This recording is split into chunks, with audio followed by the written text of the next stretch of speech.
Midday in Sana'a, the old city comes to a virtual standstill. It's cot time. When people, like these young men, gather to sit around, laugh a lot, and stuff their cheeks. It makes me feel great, says Mohammed. Really great. I'm not even able to describe how great it makes me feel. He's talking about the effects of khat, a plant that's become an integral part of Yemeni society. Chewing these leaves is a social ritual, and not just because the juices released can bring on feelings of euphoria. In a country full of poverty and empty of opportunity, Mohammed says khat is the one thing that calms his nerves and keeps him occupied.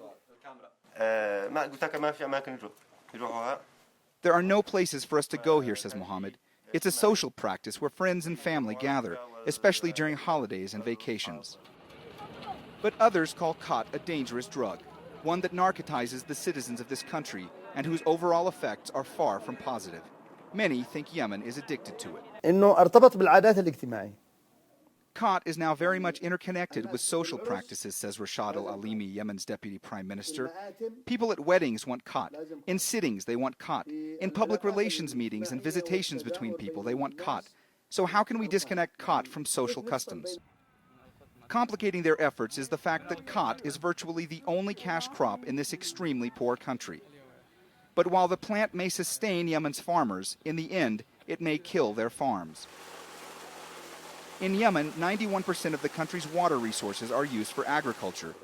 40% of that is used for khat, a huge problem in a country facing a severe water crisis. The issue is so sensitive that when we went to one of Sana'a's main khat markets, one of the few bustling centers of commerce in the capital, we were met with fear and hostility. We're trying to find people here that will walk us around, tell us what it's like here, why they sell khat, how it's important to the country. And you have some of the other vendors approaching one of the vendors who we wanted to take us around saying, hey, you have to say this, you have to say that it's important to the country, you have to say how it's the only thing that benefits us. So we're trying to calm everybody down so that we can actually have somebody just give us a tour so we have a better understanding of what it is they do here. Al-Alimi insists there's time to turn his country away from khat. We've started going to schools, says Al-Alimi, to elementary schools, middle schools, and high schools to distribute brochures. Back at the gathering, young boys are partaking. It's obviously not their first time. And while Mohammed insists khat is just a harmless diversion, he also admits how much he longs for another option. Yes, we wish there were other things to do, and we'd get away from khat if there were, says Mohammed. If we had something else to do, we'd be doing it.